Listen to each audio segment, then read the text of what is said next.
ध्यान करेंगे। पहले थोड़ी देर रोज की तरह ध्यान जैसे अभी तक हमने पढ़ा है, फिर वेदनानुपश्यना का जो खंड है उसको पढ़ेंगे।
अपना पोस्चर वगैरह ठीक करके फिर कायानुपश्यना करेंगे। थोड़ी देर कायागता सति को जिस प्रकार से भी हमें सुलभ हो।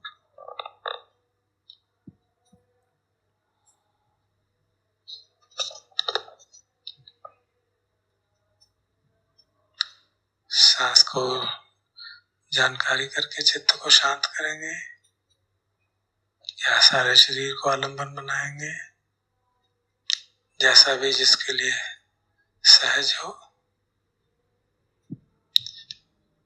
तो आगे की जितनी भी अनुपश्यनाएं हैं, वेदना, चित्त, धम्मा, उन सब के लिए डिफॉल्ट ऑब्जेक्ट तो हमेशा शरीर ही रहता है। या तो शरीर का सांस, सांस का आवागमन, या सारे शरीर पे होने वाली सेंसेशंस।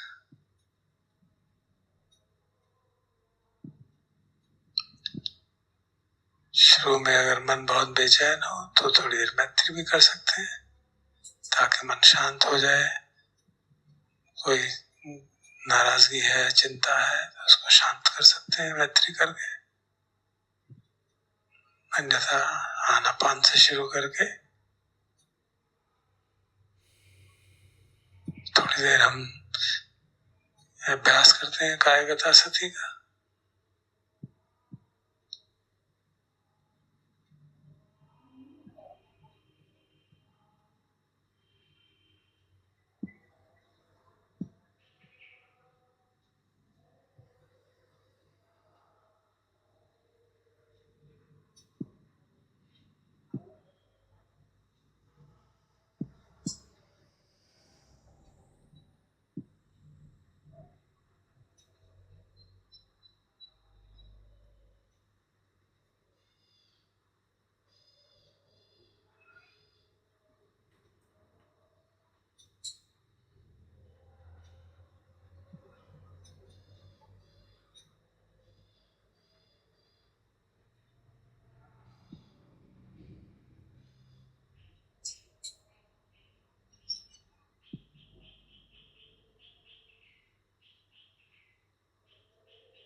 वेदनानुपश्यना का पर्व को पढ़ने से पहले एक दो बातें वेदना के बारे में समझना आवश्यक।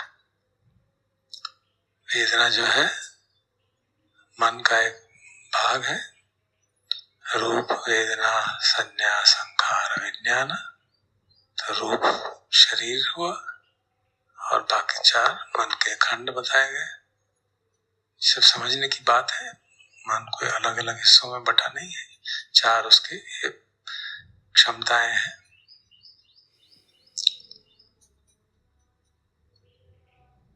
और प्रतीच्य समुत्पाद में हम चैंट करते हैं सड़ायतन पच्चया फस फस पच्चया वेदना। तो 6 इंद्रियों पे स्पर्श होता है और स्पर्श के कारण वेदना कंडीशन होती है। तो 6 तरह की वेदना, हर इंद्रिय पे अलग अलग वेदना हो सकती है।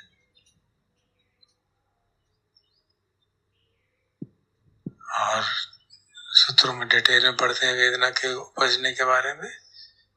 चक्षु च पथिच्च रूपे च उपज्जति चक्षु विज्ञानम तिन्नम संगति फस फस पच्चया वेदना।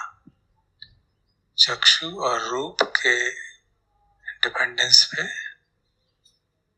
चक्षु विज्ञान जागता है, क्योंकि हम सजग हैं, जागे हुए हैं, तो चक्षु विज्ञान जागता है। और चक्षु विज्ञान चक्षु और रूप के समन्वय को स्पर्श कहते हैं, स्पर्श करते हैं। स्पर्श बच्चे वेदना, और उस स्पर्श के आधार पर वेदना होती है, तो महसूस होता है, कुछ फीलिंग होती है। वेदना हमेशा 3 प्रकार की मानी जाती है, या प्रिय होगी, अप्रिय होगी, या न प्रिय होगी न अप्रिय होगी। जैसे भगवान उसको वाणी में कहते हैं सुखद वेदना, दुखद वेदना, असुखद अदुखद वेदना। तो आंख पे प्रिय वेदना हो सकती है, आंख के स्पर्श पे, कान के स्पर्श से, नाक के स्पर्श से, जिह्वा के स्पर्श से, शरीर के स्पर्श से और मन के स्पर्श से। किसी भी स्पर्श पे वेदना होती है, जो प्रिय होगी, अप्रिय होगी या न्यूट्रल होगी। तो वेदना शरीर और मन के बीच की कड़ी है एक तरह से। तो इसीलिए चित्तानुपश्ना और कायानुपश्ना के बीच में वेदनानुपश्ना का खंड डाला है।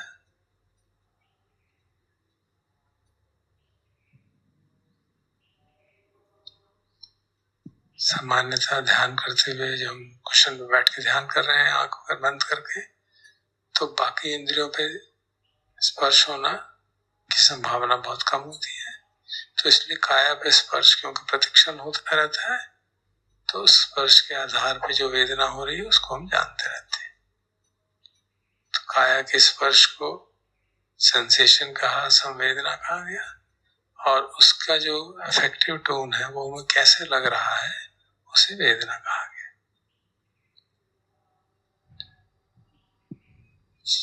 बड़े सरल भाषा में कहा जा सकता है, प्रतिक्षण अगर हम इनसे पूछे कैसा लग रहा है, ठीक ठीक लग रहा है, अच्छा लग रहा है, अच्छा नहीं लग रहा, बस ठीक है, ऐसा ही है, ऐसा है वैसा है। तो वो बस दर्शाता है कि उस समय वेदना कैसी है, कैसा हमें जो लगता है, जो हमें महसूस हो रहा है मन के अंदर, उसको वेदना कहते हैं। उसका आधार शरीर है, आंख है कि रूप की काया का त्वचा है, कि आंख है कि कान है, कि वो भी सब काया के भाग है। तो इस प्रकार से ठीक से हमको समझ के, काया को समझ के, उसके स्पर्श को समझ के, इंद्रियों को स्पर्श समझ के, इंद्रियों पर स्पर्श कैसे होता है उसको समझ के, तो वेदना को अनुभव करना है। क्योंकि काया हमारा मुख्य आलम्बन रहेगा, तो काया को ऊपर क्या क्या वेदना हो रही है हम चाहे तो चुपचाप शांत बैठ के देख सकते हैं क्या वेदना हो रही है, और जहां जहां प्रोमिनेंट होगी वो मालूम पड़ती जाएगी। बॉडी का, उसका बॉडी की भी सेंसेशन है और उस सेंसेशन के ऊपर वेदना है। सेंसेशन किसी भी तरह की हो सकती है, दर्द है कि टिंगलिंग है कि वाइब्रेशन है कि दबाव है, तो उसे बॉडी सेंसेशन है। वेदना क्या है, वो कैसा लग रहा है, टिंगलिंग कैसी लग रही है, दबाव कैसा लग रहा है, दर्द कैसा लग रहा है, वो दुखद है या सुखद है या अदुखद है, असुखद है, तो वो वेदना है। तो हमको समझ के ध्यान करना है।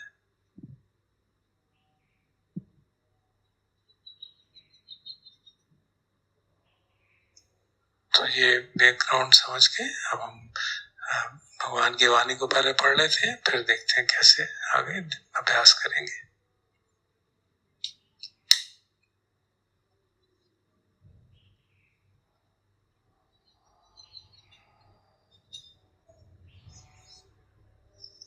वेदनानुपस्सन कथंचपन भिक्खवे भिक्खु वेदनासु वेदनानुपस्सी विहरति। कैसे भिक्षु को, कोई भिक्षु वेदनाओं को वेदना में जानकर विहार करता है। यदि भिक्खवे भिक्खु सुखम वा वेदनं वेदयमानो सुखं वेदनं वेदयामि भजानाति। तो यहाँ एक भिक्षु सुखद वेदना को अनुभव करते हुए ये जानता है सुखद वेदना अनुभव हो रही है। तो एक तो सुखद वेदना का अनुभव करना, एक ही उसको जानना कि हाँ ऐसी वेदना हो रही है। तो रिफ्लेक्सिव पार्ट जैसे कहा था कि हम उसको अनुभव भी कर रहे हैं और ये भी जान रहे हैं कि अनुभव हो रहा है। तो जो सती है उसका वो काम है कि ये जानना जा रहा है कि अनुभव हो रहा है, और विज्ञान जो है और विज्ञान के साथ सारे जो चेतसिक जागते हैं वो जानते हैं कि वेदना सुखद है। दुखं वा वेदनं वेदयमानो दुखं वेदनं वेदयामि भजानाति। दुख वेदना को अनुभव करते हुए वो जानता है दुखद वेदना अनुभव हो रही है। अदुखम असुखम वा वेदनं वेदयमानो अदुखम असुखम वेदनं वेदयामि भजानाति। और अगर ऐसी वेदना हो रही है जो दुखद भी नहीं है सुखद भी नहीं है तो जानता है कि ये वेदना न दुखद है न सुखद है। सामिसं वा सुखं वेदनं वेदयमानो सामिसं सुखं वेदनं वेदयामि भजानाति। सामिश और निरामिष शब्द आते आगे। निरामिषं वा सुखं वेदनं वेदयमानो निरामिषं वा सुखं वेदनं वेदयामि भजानाति। सामिष का अर्थ होता है शरीर से जुड़ा हुआ, जैसे वेजिटेरियन नॉन वेजिटेरियन वाली बात होती है। तो सामिष का मतलब है नॉन वेजिटेरियन, मतलब जो शरीर के फ्लैश से जुड़ा हुआ है। तो जो शरीर के ऊपर वेदनाएं हो रही हैं उनको सामिष कहा गया, और जो शरीर पे नहीं अशरीर है, जो उनका शरीर से डायरेक्ट संबंध नहीं है, उनको निरामिष वेदना कहा गया। तो इसकी चर्चा डिटेल में कल या परसों कर लेंगे। अभी हम पहला जो इसका पैराग्राफ है उसके अनुसार ध्यान करते हैं। क्या करना है? जैसी वेदना हो रही है उसको जानना है, ये सुखद है, ये दुखद है, ये असुखद अदुखद है। और जो उसका कल्मिनेशन है वो एक बार पढ़ लें। इति अज्झत्तं वा वेदनासु वेदनानुपस्सी विहरति बहिद्धा वा वेदनासु वेदनानुपस्सी विहरति अज्झत् बहिद्धा वा वेदनासु वेदनानुपस्सी विहरति। वही हम भीतर जानता है, बाहर जानता है, भीतर बाहर दोनों तरफ जानता है। तो इसका वेदना के क्षेत्र में कई बार दो तरह से व्याख्या की जाती है। एक ये कि बाहर बाहर के शरीर के ऊपर ऊपर की वेदना को जानता है, अगर काया अनुपचना कर रहे हैं, काया के वेदना देख रहे हैं, काया के संस्पर्श की। और अज्झत्तम का मतलब भीतर के अंदर, सिर्फ ऊपर स्पर्श जो हमारी त्वचा है उस पे नहीं, अंदर के अंगों की भी वेदना महसूस कर रहे हैं। तो कुछ लोग उसको उस तरह से व्याख्या करते हैं, और कुछ कहते हैं कि अज्झत्तम का मतलब अपने अंदर कहीं पे भी हो रही हो वेदना, बहिद्धा का मतलब बाहर। बाहर जब हम जीवन में किसी को इंटरेक्ट कर रहे हैं सामान्य जीवन में, तब भी उसके ऊपर कैसा उसको लग रहा है उसको जानते हैं, जो कि बहुत महत्वपूर्ण रहता है इंटरपर्सनल कम्युनिकेशन में। तो एक ये बात। फिर समुदाय धम्मानुपस्सी वा वेदनासु विहरति वै धम्मानुपस्सी वा वेदनासु विहरति समुदाय वै धम्मानुपस्सी वा वेदनासु विहरति। तो जैसे कायानुपचना में था, वैसे यहाँ पे भी हमारा फोकस ये रहेगा कि जो अनुभव हो रहा है वेदना का, वो उदय हो रहा है और व्यय हो रहा है, या उदय होता है कुछ समय रहता है फिर व्यय होता है, या तुरंत तेज गति से उदय व्यय हो रहा है, उसको जानना है। तो जो अनित्य बोध है उसकी पुष्टि करनी है। वेदना उसका एक माध्यम है कि हाँ वेदना भी अनित्य है, जैसे काया भी अनित्य है वैसे वेदना भी अनित्य है। तो वो हमारा फोकस होगा, और उसकी कल्मिनेशन क्या होगी? अथ वेदना थी वापनस्य सती पच्चु पट्टिता होती। वो तो सिर्फ ये वेदना ही है और कुछ बात नहीं है। तब जो साधना कर रहा है उसकी सती प्रतिष्ठित होती है, और समझ में आता है यावदेव ज्ञान मत्ता है पटि सती मत्ता है। तो तब तक ध्यान करता है जब तक केवल ज्ञान मात्र रह गया और केवल सती मात्र रह गई, कोई मैं का भाव नहीं रहा। और तब अनिश्चितो च विहरति न च किंचि लोके उपाधि। ये सब वही शब्दावली में वही है, केवल पहले काया था, वेदना को उसको बदल दिया गया है। तो वो साधक जो है अनाश्रय से रहता, किसी भी आश्रित नहीं रहता, ना ही किसी तरह का उपादान करता है किसी भी लोक में, मतलब ना 5 खंडों के लोग हैं ना बाहर। इस प्रकार भिक्खु वेदनासु एवं भिक्खु वेदनासु वेदनानुपस्सी विगणति। तो इस प्रकार भिक्खु जो है वेदनानुपस्सना करता है। तो इन सब बातों को याद रखते हुए अभ्यास करते हैं।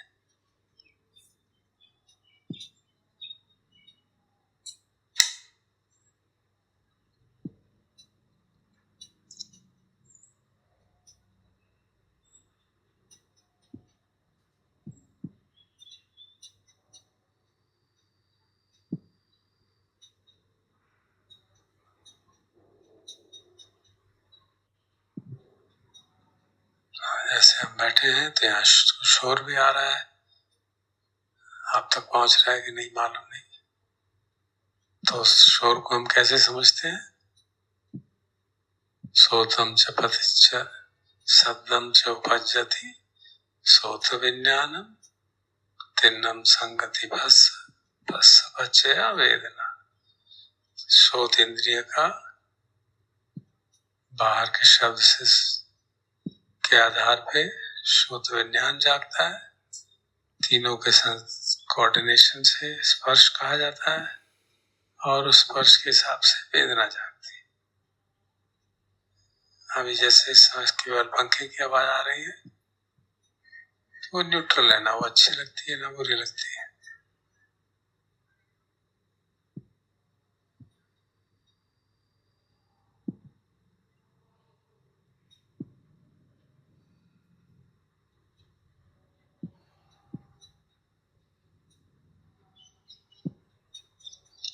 जिनके निसाधकों को साउंड ऑफ साइलेंस महसूस होता है, उसको भी उसी रूप से देख सकते हैं।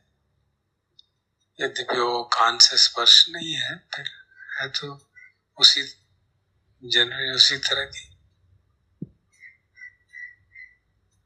तो न्यूट्रल सेंसेशन ही प्राय होती है, या हल्की सी प्रिय भी हो सकती है।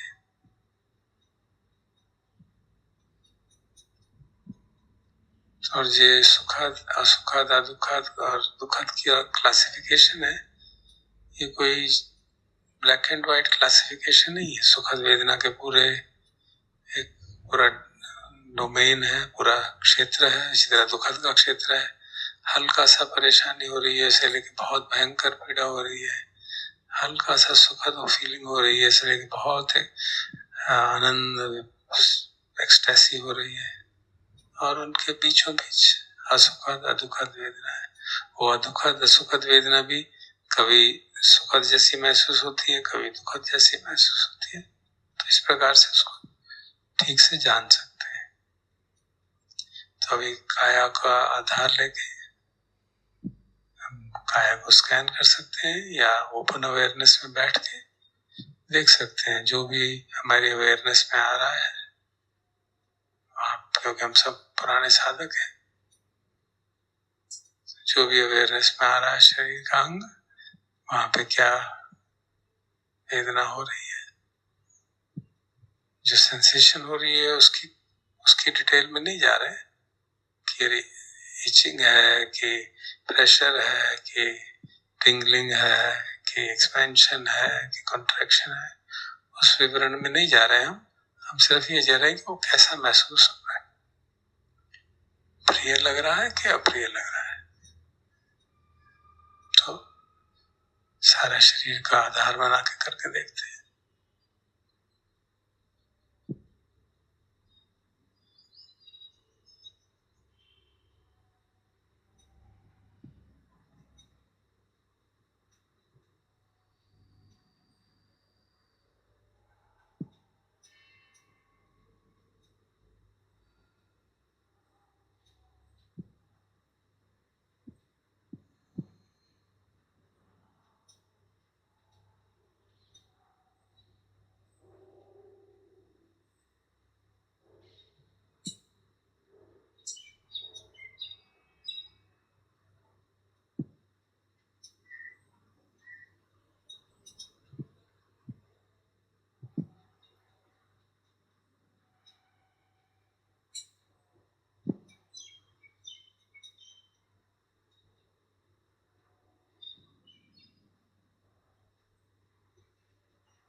वेदना को जानने का महत्व ये भी है कि प्रत्यक्ष समुपपाद में हम पढ़ते हैं वेदना पच्चया तना, वेदना के आधार पे ही तृष्णा उत्पन्न होती है और फिर आगे दुख बढ़ता है।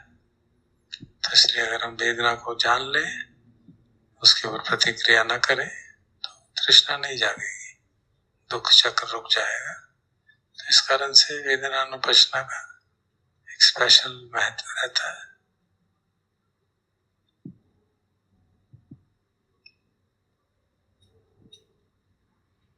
हमारे दैनिक जीवन में भी हम कुछ सुनते हैं, तुरंत प्रतिक्रिया कर देते हैं।